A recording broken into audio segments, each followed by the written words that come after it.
Welcome everybody to the Vortex vlog. I'm Aurora and I'm here in the heart of Crestone, Colorado, and I wanted to do a little introduction to the Vortex Festival that we will be hosting here in Crestone, Colorado on August 8th and August 9th of this year, and do a little series kind of talking about what the Vortex Festival is about, why Crestone and the San Luis Valley is so unique, and the myths and the lore and the legends behind it. So for those of you who have never traveled to Crestone or to the San Luis Valley here in Colorado, it is one of the most unique places on earth for so many reasons.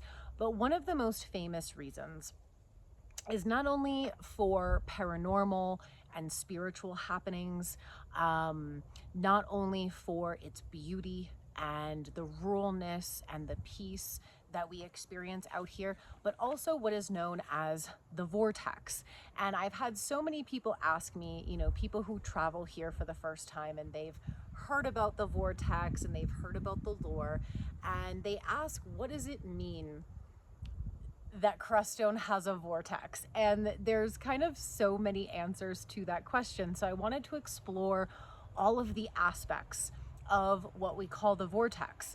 And so the Vortex Festival and the idea behind it, right? So this festival is going to be hosted by myself, Kyla, and Alyssa. All of us are astrologers. And so part of our passion about the festival was really just bringing awareness and kind of the experience here of the astrological and astronomy community here, because I'll dive into this on another video, but we are one of the only few dark sky communities here in the United States. And so this is a prime location for those that are really interested in learning about astronomy, about being able to view the skies, learning about astrology. And so that was kind of the original intention behind the Vortex Festival.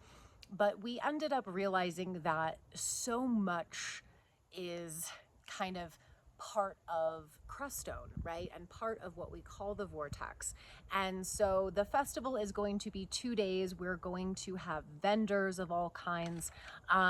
Anybody who wants to vend at the festival, you are welcome to. We're going to have speakers. We're going to have a kids zone set up for the kids to have activities and also to be able to use telescopes and learn about the planets, learn about the sky. And we have a really great lineup of speakers, which I'll be posting soon. Everything from astrologers to astronomers to Sasquatch hunters to UFO sighters and to historians who can talk about the history of this land. And so I wanted to do this introduction just to talk about that is the vision behind the vortex, because the vortex is something that you have to experience. It's not something that you can understand through research or even understand through stories. It's something that has to be experienced. And so we wanted to host this festival to invite everybody to Crestone and to the San Luis Valley to experience the vortex firsthand. And so I thought I would start out with a little bit of the myth, lore, and legend behind the vortex and why people call this the vortex and what they experience here. So going back to, ancient kind of times here, this was known as the Bloodless Valley. And this comes from native and indigenous traditions where they found this land to be so sacred and so beautiful that they agreed that whatever tribes were going to come to this valley, tribes that would meet here, agreed to shed no blood, and that this would be a valley of peace. And so that is kind of the original history here. It was known as the Bloodless Valley. There's a fantastic little documentary about it. I believe it's on YouTube, called The Bloodless Valley, that talks about these native origins. So I was just going to share with you guys some of the history regarding that. This is from legendsofamerica.com, who did a really great article about the San Luis Valley. And they go back to about 11,000 years ago, where Native American and Paleo-Indian cultures were the first known inhabitants of this area. And it basically said that the archaic people inhabited this area before the Ute Indians settled in this valley. And the Ute Indians were actually the ones who gave this the name, Saguache County. And Saguache comes from their language, and it was to describe blue earth or blue water. And so there is also that myth and lore that we actually used to have water here and an ocean, and we now have a very large aquifer that lies underneath the valley. And in addition to the Ute, there was also the Navajo, the Apache, and the Comanche, who also came here to trade, hunt, and settle here. And the vast San Luis was once a northern frontier, actually, of the Spanish Empire, and the Spanish began exploring this area during the 1500s. And so then, almost a century later, in 1779, Governor Bautista and his army of about 600 met their Ute and Apache allies on the Conejos River to proceed north on a campaign against the Comanche. In the winter of 1807, there was a bunch of explorers that came here after the San Luis was acquired in the Louisiana Purchase. So by the 1820s, there started to be civilizations here, and this is when trains and commerce and trade started really booming in this area. And this area ended up being part of a land grant. And then later the Ute Indians made a treaty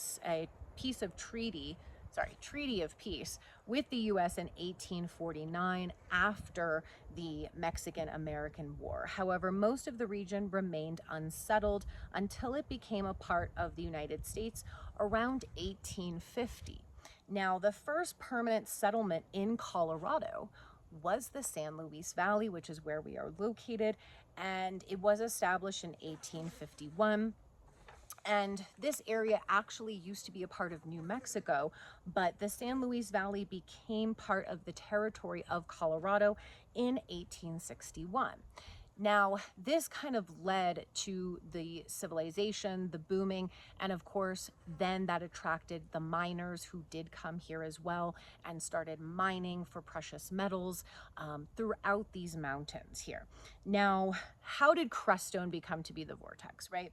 So we're gonna jump a little ahead in history. This is actually from the Colorado College website, where they talked about Crestone and said that Crestone becomes significant, not only because of the history that there is, but because of the place itself. While Crestone is breathtaking in its beauty, it holds much more than what you can see with your eyes. It is described as having a certain energy and spirit that radiates from every natural thing in the valley, from the mountains to the rocks and the waters and everything in between. And for the Native American people of this valley, Crestone was a unique and special place. Now, there is also some history that the Hopis did come here before. I couldn't find some good research on that, but that is a common kind of story and lore, that the Hopis would also come to this area specifically to do sacred ceremonies and to gather. And that, again, this is just storytelling and this is just myth and legend, that the Hopis had often said that no one should live here full time because the energy is too high to permanently live here. And so that can kind of add to the myth of the vortex. The energy is very high. The energy is something very unique and special. And again, it's something you have to experience. It's not something that can be described, but has to be lived and experienced. And so this article goes on to say that basically the land was so beautiful and sacred that this is where the Bloodless Valley came from, that no one would fight here. And this started to bring lots of people to the area, right? And so another quote from this article says that this valley and this area is used by spiritual practitioners who come here to engage these mountains, and this has been going on since the 1950s. So there is a lot of history here of the recognition of the special power here. Now this gets into the vortex, right? So this is another excerpt from this article from the Colorado College, which says that Crestone, which is nestled at the base of the Sangre de Cristos Mountains, which is right to the west of me, is a center of spiritual and energetic activity. Many visitors and residents describe this area as a vortex. This reputation has made the small town a hub for dozens of different religious and meditative traditions, ranging from the Tibetan Buddhist monasteries and Hindu ashrams to the Carmelite Catholic centers and New Age retreats. And fun fact, so all of our spiritual centers are located in Dabaka, which is technically a separate town, but we kind of consider ourselves one and the same. But Dabaka is actually an incorporated land that is right adjacent to Crestone. So right as you are coming in to the town of Crestone, if you veer up towards the mountain, you will be heading into Dabaka. And that is filled with spiritual centers. And a fun fact is that Dabaka has more spiritual centers per capita than anywhere else in the world. And so the modern identity of Crestone as a spiritual Mecca began largely in the 1970s. And a lot of you may know the backstory of Maurice and Hannah Strong, who did purchase a large, basically they purchased Dabaka, which was a giant empty plot of land at the time, and following a series of events and conversations with local mystics and indigenous elders who spoke of the unique qualities of the land, they began granting parcels of property to various spiritual organizations. This unique initiative transformed a former mining and ranching region into a diverse interfaith community that now attracts thousands of people for meditation, healing, and personal reflection.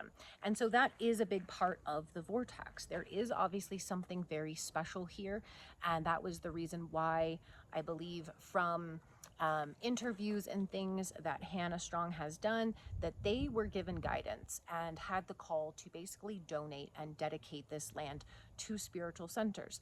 That Crestone / Dabaka would become kind of a spiritual Mecca of the world. And so this kind of adds to the history and to the myth that the vortex here, it is an energy that is very high. And again, I'm going to talk about all the different aspects of Crestone and of the valley that really add to the uniqueness, the interestingness, the magnetism that really pulls people here. And so the geographic setting of Crestone also contributes to its mystique. Our town sits at a high elevation with peaks that rise over 14,000 feet. We have a lot of 14 footers here for those of you that are hikers. And we also have the presence of a giant crystalline quartz in our local geography, which they claim could be the physical source of the vortex. I will do a whole nother vlog on that because we do have a mountain up at the North Campground that is basically a giant crystal. Now, a lot of people say it's quartz. I have also personally been told that it is filled with crystals such as cryolite. And cryolite is actually a crystal that only exists in 2 places in the world. And if in fact some of our quartz crystals are cryolite, this would be one location, as well as Greenland. And the Inuits actually used to use cryolite for advanced meditation practices, and they claim that it was a very, very powerful crystal to invoke kind of spiritual meditation and spiritual connection. While many come for the metaphysical energy, others are drawn to Crestone for its commitment to sustainable living and unique architecture. This area features a high concentration of earth ships, straw bale homes, and solar designs. Whether one views the vortex as a literal energetic phenomenon or a metaphysical pull created by the convergence of cultures and stunning wilderness, this town remains one of the most distinct and interesting of the American West. And of course, I completely agree. And yes, that is another thing that we are known for, is there is a passionate community here about sustainable living, off-grid, solar, eco-friendly building. And that is we are all very passionate about that. And That is something that they talk about and teach actually every year at the Energy Fair, which also happens in Crestone every year in September. So please do check out the Energy Fair as well if you are interested in sustainable living and eco building. They're going to have amazing workshops, talks, and vendors every year at the Energy Fair. So that's just a little introduction to the Vortex Festival. And again, if you are looking to come and attend the Vortex Festival, it is free. It's open to everyone. It's going to be held downtown Crestone at our Town Hall Park. If you would like to be a vendor, if you would like to be a speaker, please check out our website, darkskyvortex.com. We're going to keep everybody updated on the speaker list, on vendor applications, and you can apply now if you would like to be a vendor. You can go ahead and fill out the vendor application and email that to us at darkskyvortex@gmail.com. And if also you are looking to attend and you need some recommendations for places to stay, please also email us as well.